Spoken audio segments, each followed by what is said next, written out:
Hey, Will, here's another thought to be added to that statement that God doesn't want robots, he wants children. So here's something to think about also that I thought was really cool. This is not original, but that um, free will. Why does bad things happen to good people?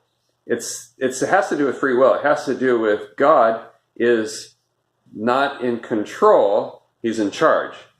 You see, if he was in control of everything, then that would prevent free will.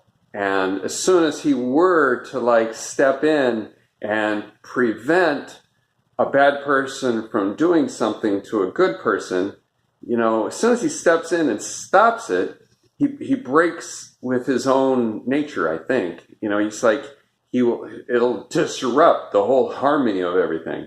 So he's not really in control, but he's in charge.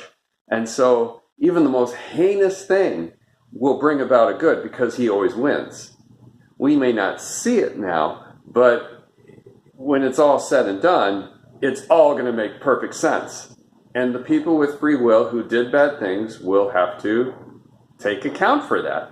And the victims aligned with Jesus, who was the victim, all of that becomes very meritorious. And all of that brings grace into the world. That's just how it works. Saul, the great persecutor of the church, he stood there and watched Stephen, the first martyr, get stoned. I mean, he says that they gathered all the cloaks around him.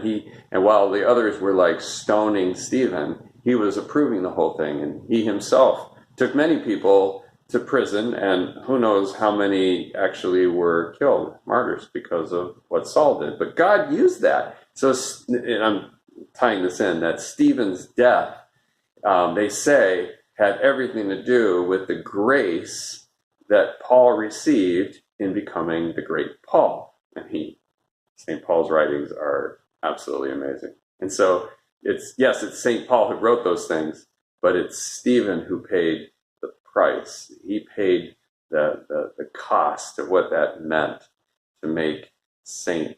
Paul who he is today. So anyways, I'll leave you with that. We can talk more about this later. Bye.